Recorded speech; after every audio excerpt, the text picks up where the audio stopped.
اعوذ باللہ من الشیطان الرجیم بسم اللہ الرحمن الرحیم رب اشرح لی صدری ویسر لی امری واحلل عقدۃ من لسانی یفقہوا قولی۔ محترم طلباء السلام علیکم۔ تقریباً کچھ 2 ہفتوں کے بعد دوبارہ آپ کی خدمت میں حاضر ہوا ہوں۔ اپنی ذاتی کچھ مصروفیات کی وجہ سے آپ کے سامنے نہ آ سکا، تو تقریباً 2 ہفتوں کے آس پاس اس کے بعد دوبارہ اسی سلسلے کو شروع کرنے جا رہے ہیں۔ سلسلہ کیا تھا جی؟ قرآن مجید کی مختلف جو صورتیں ہیں ان کی جو جتنے مضامین آئے ہوئے ہیں ان کے حوالے سے بات ہو رہی تھی، اور ان کا خلاصہ مختصر سا تاکہ مجھے اور آپ کو پتہ چل جائے کہ قرآن کی جو مختلف صورتیں ہیں اس میں اللہ سبحانہ و تعالیٰ کیا فرماتے ہیں۔ تو ہماری آج جو صورت ہے وہ ہے سورہ طٰہٰ۔ ٹھیک ہے، سورہ طٰہٰ قرآن مجید کی 20ویں نمبر کی صورت ہے، اور اس کا جو مرکزی موضوع ہے وہ وہی ہے جو اس سے پہلے صورتوں میں چلتا آ رہا ہے۔ ٹھیک ہے جی، مثال کے طور پر کیسے کہ اللہ تعالیٰ کی وحدانیت یا اللہ تعالیٰ کی توحید، اسی طرح رسالت الہی اور حضرت موسیٰ علیہ السلام کی دعوت اور ان کا مشن۔ پھر اس کے ساتھ اس صورت میں مختلف مضامین ہمارے سامنے ہیں جو ابھی انشاءاللہ اس کے بعد میں آپ کے سامنے ایک ایک کر کے رکھتے جاؤں گا۔ ٹھیک ہے، اب مثال کے طور پر اس میں جو اللہ تعالیٰ کی اہمیت یا اللہ تعالیٰ کی عظمت اور وحدانیت کا ذکر ہے وہ کیا ہے؟ وہ سورہ طٰہٰ میں اللہ سبحانہ و تعالیٰ مختلف جگہ پر فرماتے ہیں۔ جیسا کہ مثال کے طور پر اللہ تعالیٰ فرماتے ہیں سورہ طٰہٰ میں، جو ایک اس کا خلاصہ ہے وہ آپ کے سامنے بیان کرتا ہوں، پھر اس کے بعد ایک ایک آیت کا حوالہ آپ کے سامنے رکھوں گا۔ یعنی اللہ تعالیٰ کی قدرت، اللہ تعالیٰ کی حکمت اور وحدانیت کا بیان اس صورت میں ہے۔ اللہ تعالیٰ اپنے بندوں کو اس کی عبادت اور اطاعت کی تلقین فرماتے ہیں تاکہ انسان اپنی ذات میں بیداری اور تقوی پیدا کرے۔ یعنی اللہ سبحانہ و تعالیٰ انسانوں کو کیا فرماتے ہیں کہ اللہ کی عبادت کرو، اپنے اندر تقوی پیدا کرو، یہ ساری چیزیں ٹھیک ہوگی جی۔ اچھا، اس میں جو ہے وہ پھر اللہ تعالیٰ کی پکار اور اس کی ذات کی عظمت کا بیان ہے اسی صورت میں۔ ٹھیک، دوسرے نمبر پہ ہمارے پاس حضرت موسیٰ علیہ السلام کی دعوت اور نبوت ہے۔ حضرت موسیٰ علیہ السلام کی دعوت اور ان کی نبوت، حضرت موسیٰ علیہ السلام کی کہانی یا واقعہ اس صورت کا مرکزی موضوع ہے۔ ٹھیک ہے، جس طرح حضرت موسیٰ علیہ السلام کو فرعون کے پاس اللہ سبحانہ و تعالیٰ بھیجتے ہیں تو وہ سارا واقعہ اس میں موجود ہے۔ اچھا جی، ان کی دعوت کا آغاز ایک معجزانہ واقعے یعنی جلتے ہوئے درخت کے واقعے سے ہوتا ہے، جہاں اللہ تعالیٰ ان کو اپنا پیغام پہنچانے کے لیے منتخب کرتا ہے۔ اب وہ ہسٹری میں نہیں جاتا کہ وہ کس طرح وہ ان کے ہاتھوں ایک شخص کا جو ہے تو وہ قتل ہو جاتے، پھر وہ جگہ چھوڑ کے چلے جاتے ہیں، پھر واپس وہ ایک لمبا واقعہ ہے۔ تو صرف یہاں پہ ان کا یہ جو اس کے واقعات ہیں اس کے حوالے سے تھوڑی تھوڑی بات ہوگی۔ ٹھیک ہے جی، اسی طرح آیت نمبر 8 وہاں پہ جب ہم چلتے ہیں تو وہاں پہ اللہ تعالیٰ سے ملاقات کا ذکر ہے حضرت موسیٰ علیہ السلام کا، اور ان کی جو اندرونی کیفیت ہوتی ہے اس وقت وہ۔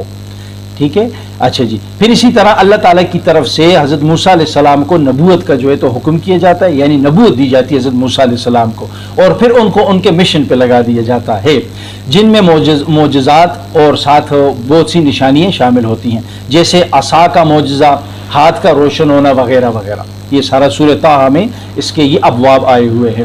اچھا جی، پھر اس کے علاوہ جو مضمون ہے وہ ہے فرعون کی طرف ان کو بھیجنا، اور فرعون کی طرف دعوت دے کر اللہ تعالیٰ کا حضرت موسیٰ علیہ السلام کو بھیجنا۔ یعنی زیادہ تر اس میں حضرت موسیٰ علیہ السلام کے واقعے کا ذکر ہمیں ملتا ہے۔ حضرت موسیٰ علیہ السلام کو اللہ تعالیٰ کی جانب سے فرعون اور اس کے بیت میں مبتلا لوگوں کے خلاف دعوت ملی۔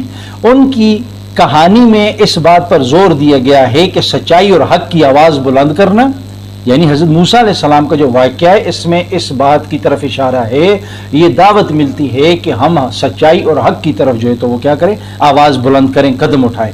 اچھا جی، بھلے مخالفت کتنی ہی شدید کیوں نہ ہو۔ ٹھیک ہو گیا جی، اسی طرح یہ سارا اس میں سارا سورہ طٰہٰ میں اگر ہم پڑھیں نا، اس کا ترجمہ پڑھیں، تفاسیر پڑھیں تو سارا اسی چیز کا ذکر ہے۔ اچھا جی، پھر اس کے ساتھ ساتھ کہ اللہ تعالیٰ کی طرف سے جو پیغام پہنچایا گیا تھا، یعنی مختلف پیغمبر انبیاء انہوں نے اللہ کی طرف سے پیغام پہنچایا گیا، اس میں بھی یہ ذکر ہے کہ جن کی طرف پیغام پہنچایا گیا، جنہوں نے پیغام کو مان لیا اللہ تعالیٰ نے ان کو کامیاب کر دیا، اور جنہوں نے پیغام کو نہیں مانا اللہ تعالیٰ نے ان کو ناکام کر دیا تھا۔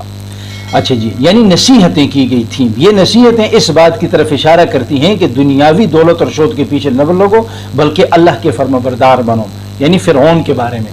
ٹھیک، کتنا مال و دولت تھا ان کے پاس وغیرہ وغیرہ، لیکن کیا تھا، آخر میں ڈوب گیا۔ اچھا جی، پھر اس کے علاوہ دنیا، یہ بھی اس میں ایک مضمون آیا ہوا ہے کہ دنیا فانی ہے اور آخرت کی نعمتیں جو ہیں وہ ہمیشہ ہمیشہ کے لیے ہیں۔ پھر قیامت اور جزا و سزا کا پیغام ہے، قیامت اور جزا و سزا کا پیغام۔ اس صورت میں قیامت کے دن کے حوالے سے بھی گفتگو کی گئی ہے، جہاں انسانوں کو ان کے جو اعمال ہیں ان کی ذمہ داری کا احساس دلایا جاتا ہے۔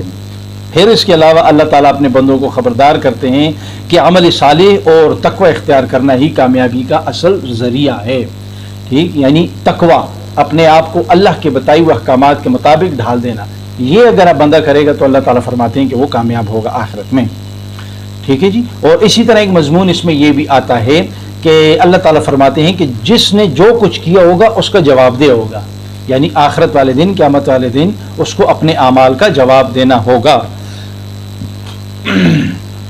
اچھا جی، پھر اس کے علاوہ اس کے ساتھ جو اس کا اب خلاصہ جو بنتا ہے وہ تقریباً یہ ہمارے سامنے آ گیا، لیکن یہ یہاں پہ لکھا ہوا ہے کہ سورہ طٰہٰ کا مجموعی پیغام یہ ہے کہ انسان کو اللہ کی جانب سے ملنے والی ہدایت پر عمل کرنا چاہیے، ٹھیک۔ یہ صورت ہمیں یاد دلاتی ہے کہ اللہ تعالیٰ اپنے رسولوں کے ذریعے اپنی مرضی اور حکمت کا پیغام پہنچاتے ہیں، اپنی مرضی، یعنی اللہ تعالیٰ پیغمبروں کے ذریعے اپنی مرضی کا پیغام پہنچاتے ہیں کہ اگر آپ نے آخرت میں کامیاب ہونا ہے تو آپ کو اللہ فرماتے ہیں میری مرضی کے مطابق اپنی زندگی گزارنی ہوگی۔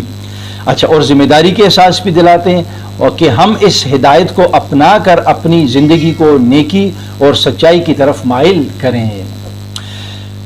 پھر اس میں جامع دعوت ہے جس میں اللہ تعالیٰ کی وحدانیت اور عظمت کا بیان کیا گیا ہے۔ اس صورت میں حضرت موسیٰ علیہ السلام کی دعوت و نبوت کی داستان ہے اور اسی داستان کے ذریعے سے پیغام پہنچایا گیا ہے۔ اچھا، اللہ کا پیغام انسانیت کے لیے رحمت اور ہدایت کا ذریعہ ہے۔ فرعون اور اس کے جیسے ظالم حکمرانوں کے خلاف اللہ کی جدوجہد، معجزات اور نشانیوں کا تذکرہ بھی ہمیں اس بات کی یاد دلاتا ہے کہ صرف اللہ ہی کے راستے پر چل کر انسان کامیاب ہو سکتا ہے اور انسان کو حقیقی نجات مل سکتی ہے۔ یہ مختصر خلاصہ سورہ طٰہٰ کے بنیادی مضامین کو واضح کرتا ہے اور ہر موضوع کے لیے حوالہ جات فراہم کرتا ہے، یعنی مختلف آیات ہیں نا، حوالے۔ یہ تو یہ تھا ہمارے پاس آج سورہ طٰہٰ، قرآن مجید کی سورہ نمبر 20 کا ہمارے پاس اس میں آئے ہوئے مختلف مضامین اور اس کا مختصر سا خلاصہ۔ امید کرتا ہوں کہ اس سے آپ نے فائدہ اٹھا لیا ہوگا۔